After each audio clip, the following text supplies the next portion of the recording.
Desde sus inicios, hace 7 años, el gobierno de la Revolución Ciudadana ha trabajado en la defensa de los derechos humanos y ha fortalecido sus políticas de protección, centrando su accionar en el ser humano sobre el capital. La Constitución de la República del Ecuador contiene 73 derechos, organizados en 7 categorías: buen vivir, personas y grupos de atención prioritaria, comunidades, pueblos y nacionalidades, participación, libertad, naturaleza y protección. La Carta Magna ha sido reconocida internacionalmente por ser uno de los instrumentos constitucionales que mayor amplitud ha dado al desarrollo de los derechos. Somos uno de los países que más tratados internacionales ha firmado y ha ratificado en pro de los derechos humanos. Somos el país que se encuentra al día en el cumplimiento de obligaciones internacionales impuestas por cortes internacionales. Somos el país en ese sentido que más con el quehacer diario ha puesto y ha demostrado su respeto irrestricto a los derechos, donde se ha generado igualdad y equidad entre las personas. En 2007, por primera vez en el Ecuador, se creó un ministerio exclusivo para tratar el tema de derechos en el país, el Ministerio de Justicia, Derechos Humanos y Cultos, que ha venido trabajando en distintas aristas como acceso equitativo a educación, salud y vivienda digna, derechos de pueblos y nacionalidades indígenas, trabajo remunerado, erradicación de violencia de género, cambio radical en el sistema penitenciario y libertad de expresión. La democratización de la educación es uno de los resultados más importantes según el Ministerio de Justicia.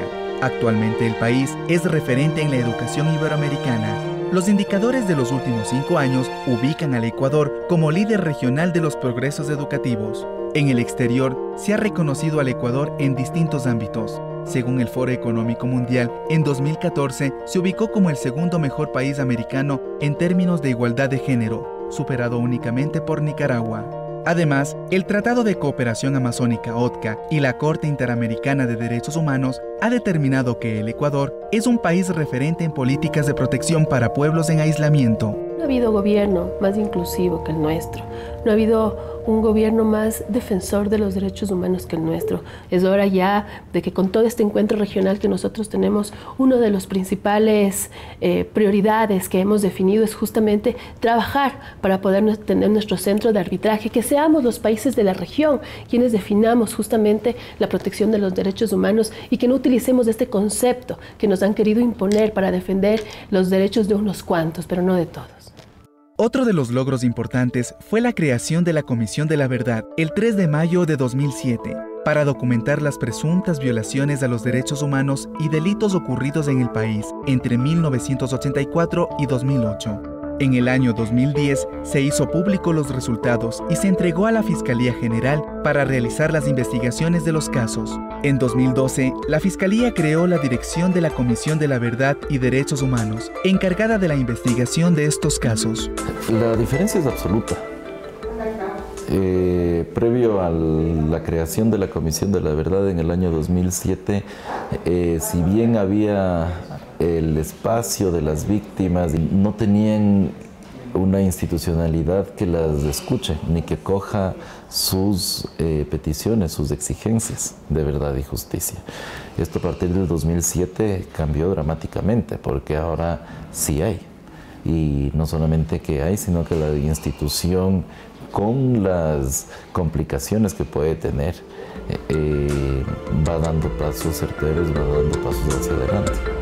Rosa Mireya Cárdenas, de 54 años, ex militante del movimiento Alfaro Vive Carajo, fue detenida por primera vez a los 23 años, cuando iniciaba en la organización. Alfaro Vive Carajo nació como una expresión de rebeldía, un proyecto nacionalista que rescataba el alfarismo, que luchaba y denunciaba las desigualdades y la violencia que en ese entonces había en el país. La oligarquía vio peligro en eso, y lo que hizo fue ponernos como delincuentes y ponernos también como terroristas. La prensa se prestó para todo ese desprestigio y también las instituciones como la policía y el ejército también se prestaron para ese exterminio que querían hacer con Alfaro Vive. Mireya Cárdenas y el resto de integrantes fueron perseguidos políticos, torturados física y psicológicamente, hasta que en 1986 varios de sus compañeros, entre ellos el líder de Alfaro Vive, Arturo Jarrín, fueron asesinados en complicidad con instituciones del gobierno, en ese entonces liderado por León Febres Cordero, según Rosa Mireya Cárdenas. Para 1991 dejaron las armas, en el gobierno de Rodrigo Borja. Yo no quiero olvidar, no quiero olvidar porque quiero restituirles a ellos su buen nombre.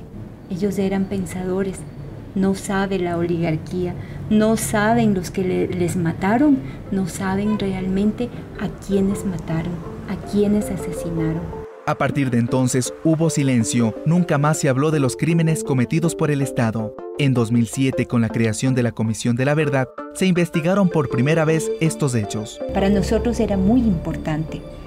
Primero, porque había la decisión política de un gobierno que quería destapar todo lo que había pasado aquí, con una sed de verdad y de justicia. ¿Cuándo les vamos a tener detrás de las rejas? Esto no es venganza. Esto simplemente es justicia. Y nuestro país se merece eso, el que se haga justicia en cada uno de los casos. El gobierno nacional no solo ha enunciado derechos, sino que los ha aplicado. El país vive una revolución al transformar la justicia y las leyes para que mujeres y hombres conviertan sus derechos en una práctica diaria.